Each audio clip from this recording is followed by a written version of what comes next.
بسم اللہ الرحمن الرحیم۔ السلام علیکم، میں ہوں محمد عثمان اور آپ دیکھ رہے ہیں پروگرام حرفراز اور یہ مقبول جان کے ساتھ۔ ناظرین، آج کل پاکستانی میڈیا کے اندر اور کچھ انٹرنیشنل میڈیا کے اندر پاکستان اور طالبان کے حوالے سے جو اطلاعات ہیں اور خاص طور پر افغانستان میں امن کے حوالے سے ایک بڑے سوالات کھڑے کیے جا رہے ہیں، اور خاص طور پر طالبان کے کردار کے حوالے سے جو ہے وہ گفتگو ہو رہی ہے، اور خاص طور پر جو استنبول کانفرنس جو ترکی میں ہوئی اس میں طالبان کی عدم شرکت کے بعد کیا ماحول ہے اور طالبان کے اس حوالے سے کیا موقف ہے، اس پر بھی آج کریں گے بات۔ اور آج ایک اہم دن ہے، وہ ہے یوم یتامہ، کہ آج 15 رمضان المبارک پاکستان سمیت اسلامی دنیا میں یتیموں کا دن منایا جا رہا ہے، ان کی کفالت کا دن منایا جا رہا ہے۔ اس حوالے سے بھی آج خصوصی مہمان ہمارے ساتھ موجود ہوں گے اسٹوڈیوز کے اندر، لیکن آج ہم گفتگو کا آغاز کرتے ہیں افغانستان سے۔ اور یہ صاحب، پچھلے کچھ عرصے سے، خاص طور پچھلے مہینے سے یہ اطلاعات گردش میں ہیں کہ براڈ بیسڈ گورنمنٹ کے حوالے سے کچھ طالبان شاید اس کے اوپر اپنے تحفظات رکھتے ہیں۔ ایک تو مذاکرات کا ایک سلسلہ ٹرمپ دور کے اندر شروع ہوا، اس کو لگتا ہے بریک لگ گئی، بائیڈن صاحب نے کہا کہ ہم اس کی عمل کریں گے اس کے اوپر، لیکن کچھ آج خبریں آئی ہیں کہ شاید پاکستان بھی طالبان سے خوش نہیں ہے۔ اندر کی صورتحال ہے کیا کہ ایک یک طرفہ ایک رخ ہے تصویر کا، یا میں تھوڑا سا بتا دیتا ہوں پھر اس کے بعد سچویشن یہ ہے کہ میں پہلے بھی کہا تھا کہ طالبان کی فتح، امریکہ کی شکست سے تین بنیادی طبقات ہیں جو خوش نہیں ہیں۔ ایک بھارت خوش نہیں ہے، ایک وہاں کا جو دوستم اور وہ شمالی تھات اور وہ لوگ جو کہ امریکہ کی اشیرباد سے وہاں آئے تھے، امریکہ آیا تھا تو بریف کیس لے کے آیا تھا، تو سب پاکستان کا ایک طبقہ خوش نہیں ہے۔ اور پاکستان کا طبقہ بالکل وہی کچھ کرنا چاہتا ہے جو امریکہ کی خواہشات ہیں کہ ہم جب نکلیں تو اس خطے کے اندر تباہ و بربادی جو ہے پھیل جائے اور لوگ ہمیں بہت چاہت کرتے پھریں۔ صحیح، اسی لیے انہوں نے باقاعدہ اس نیگوسیشنز کو سبوٹاج کرنے کی کوشش کی، اور طالبان کو اندازہ ہو گیا تھا کہ طالبان یہ ہمارے ساتھ زیادتی کر رہے ہیں کیونکہ ہمیں بلا رہے ہیں بغیر ایجنڈا دکھائے ہوئے، اگرچہ ابھی تک قطر مذاکرات چل رہے ہیں لیکن ترکی نہیں آ رہے تھے۔ یہاں سے کچھ چیزوں کو فیڈ کیا گیا اور انٹرنیشنل لیول پہ فیڈ کیا گیا، اور وہ چیزیں جو پاکستان کے کچھ چند ایک صحافی ہیں جن کا نام لیا بھی جا سکتا ہے، جن کے چہرے پڑے بھی جا سکتے ہیں، کہ جو پاکستان میں طالبان کا تعلق تحریک طالبان سے جوڑتے تھے، اس زمانے سے جوڑتے چلے آ رہے تھے، حالانکہ طالبان اس کی نفی کی تھی، جو بنیادی طور پہ سمجھتے تھے کہ افغانستان کے اندر جو ہے یہ طالبان جو ہیں یہ دہشت گرد ہیں، القاعدہ ہے، یہ ہے وہ ہے، وہ بنیادی طور پر یہ سمجھ رہے ہیں کہ پاکستان جو ہے اس کو، کیونکہ پاکستان نے ایک بہت بڑی فتح حاصل کی ہے کہ ان طالبان کے دل میں گھر کیا ہے کہ جن کے ساتھ ہم نے بالکل راستے توڑ دیے تھے، جن کے مخالف ہم نے امریکہ کو سپورٹ کر، وہ ہمارے ساتھ ہیں۔ یہ اس حد تک اس ملک کے دشمن اور وہ ہیں کہ یہ اشرف غنی کی سپورٹ کروانا چاہتے ہیں جس کو امریکہ سپورٹ نہیں کرتا۔ یعنی آج جو آرٹیکل دیکھے گئے ہیں وہ کہتے ہیں کہ پاکستان جو ہے اشرف غنی کے ساتھ تعلقات وسوا کے تاکہ پاکستان بھی مرے اور اشرف غنی بھی مرے۔ اچھا، یہ ساری صورتحال کا تجزیہ لیتے ہیں۔ ہمارے ساتھ جو طالبان کے سیاسی ونگ کے جو سربراہ ہیں سہیل شہین صاحب، ترجمان بھی ہیں، اور خاص طور پر جو مذاکرات کے حوالے سے کافی سرگرم بھی تھے، ایک بار پھر ان کو ذمہ داری ملی ہے۔ اور یہ صاحب ذرا خوش آمدید۔ السلام علیکم جناب سہیل شہین صاحب۔ وعلیکم السلام ورحمۃ اللہ وبرکاتہ۔ اور صاحب آپ کیسے ہیں؟ اچھا سہیل شہین صاحب، یہ بتائیے گا کہ خاص طور پر جو استنبول کانفرنس کے حوالے سے اس کے اندر طالبان جب شریک نہیں ہوئے تو مختلف سوالات اٹھ رہے ہیں کہ کیا وجوہات تھیں کہ طالبان نے اس کے اندر شرکت نہیں کی، اور اس حوالے سے کہا جا رہا ہے کہ جو امن کا عمل تھا اس کو ایک دھچکا لگا ہے۔ آپ کی اس بارے میں کیا رائے ہے کہ واقعی ایسا ہوا ہے یا آپ کے کچھ تحفظات تھے؟ اس میں اس طرح نہیں ہے جو میڈیا میں رپورٹ ہو رہی ہے۔ دراصل میں جب بھی پچھلے time in the past conference ہو رہی ہے کسی ملک میں تو وہ ہم سے یہ سارے ڈیٹیلز پہلے شیئر کرتے ہیں، تو ہم اس کو ڈسکس کرتے ہیں، اس کے بعد ان کوآرڈینیشن تو وہ کنوین کرتے ہیں وہ کانفرنس، کیونکہ ہم بھی ایک اہم سائڈ ہے تو ضروری ہے کہ ہمارے ساتھ اس کو کوآرڈینیٹ کرے۔ ترکی کے کانفرنس کے بارے میں ہم میڈیا سے ہمیں معلومات کے لیے ہم مطلع ہوئے، جب اس کے ڈیلیگیشن آیا تو وہ انہوں نے شیئر کیا وہ ڈیٹیل کانفرنس کے بارے میں، تو ابھی ہمارے لیڈرشپ سے اس پر کنسلٹیشن ہو رہی ہے, مشورے ہو رہی ہے. تو جب بھی وہ آ جائے تو اس کے بعد ہم اپنی پوزیشن ایکسپریس کریں گے. تو ہم اس کو وہ ترکش ڈیلیگیشن کو بھی بتائے ہے جب انہوں نے ہم سے ملاقات کی ہے. تو یہی وجہ تھا کہ وہ کوآرڈینیٹ نہیں ہوا تھا. جی سہیل شین صاحب, ہمارے ایک بڑے کائیاں قسم کے صحافی احمد میر صاحب, انہوں نے ایک دور کی کوڑی لائے ہیں کہ ہندوستان نے طالبان سے رابطہ کیا تھا اور اس کے بعد جو ہے کچھ آگے بات چلی تھی تو اس کے بعد آگے انہیں کہانی بلڈ کیا. ایسا کچھ ہوا تھا؟ نہیں, ایسا کچھ نہیں ہوا. یہ ایسے رپورٹ اور کالم بہت طالبان کا بھارت سے رابطہ نہیں ہوا, ریئلٹی پر بیس نہیں ہوئے. دیکھیں, سب سے ایک اہم چیز یہ ہے کہ انہوں نے یہ بھی لکھا ہے کہ پاکستان کی حکومت جو ہے, اور یہ انہوں نے بڑی خاص طریقے سے اسٹائل سے لکھا ہے کہ پاکستان کی حکومت طالبان سے مایوس ہو گئی ہے اور انف از انف. دیکھو جی, جس ٹون میں حمید میر صاحب نے بتایا ہے ایسا کوئی چیز نہیں ہے, امپوزنگ والی بات نہیں ہے.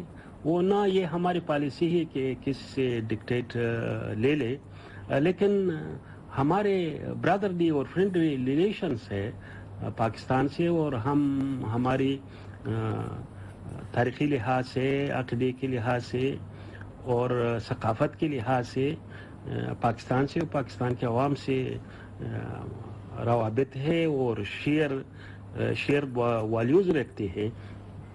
تو آپس میں مشورے ہے, خاصتاً پیس پروسیس کے بارے میں. ہماری ڈیلیگیشن پہلے بھی گیا تھا پاکستان میں, وہ اس کا ڈیلیگیشن بھی آئے ہیں, تو وہ مشورے کرتے ہیں. تو یہ الگ چیز ہے مشورہ, لیکن وہ ٹون میں جو حمید میر صاحب نے بتایا اس ٹون میں تو نہیں ہے.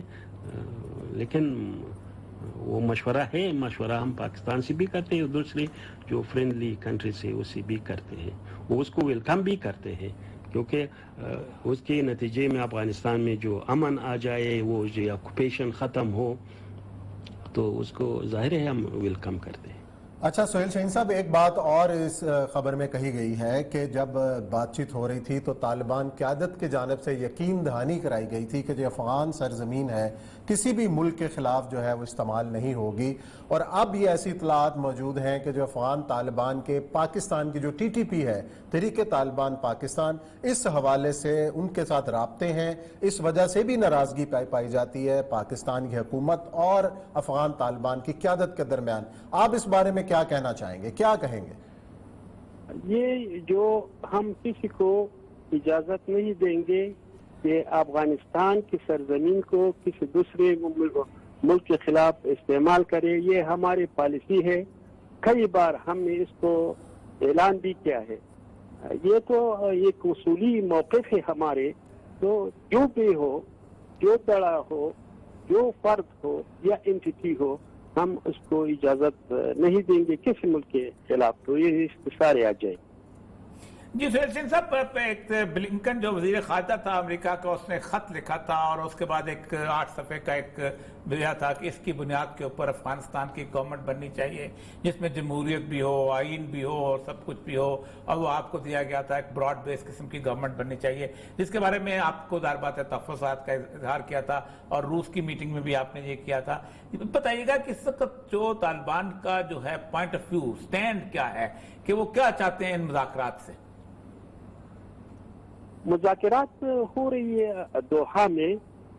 ابھی تک تو اس میں ایسا نہ رکاوٹ آئے ہے, وہ سٹاپ ہو چکے ہیں. تو ہمارے اس میں ایجنڈا ہے, ہم ریگولرلی اس کو ملاقات کرتے ہیں. اس کے ہمارے سٹنگ ہے. دوسرے جو سائڈ جو ہے, جو کابل سے وہ ڈیلیگیشن, وہ ٹیم آیا ہے, تو اس میں جو بھی ڈیسائیڈ ہوگا اس مذاکرات کے نتیجے میں تو وہ قابل قبول ہے. تو مذاکرات کے بغیر تو ہر کسی کے اپنے خیالات ہوتے ہیں, اس کے اظہارات ہوتے ہیں, وہ تو اس کے اپنی جگہ. لیکن یہ مذاکرات اس لیے ہو رہی ہے کہ ہم ایک متفقہ نتیجے پر پہنچے. تو جب بھی پہنچے تو وہ ایکسپٹ ہوگا وہ نتیجہ سب.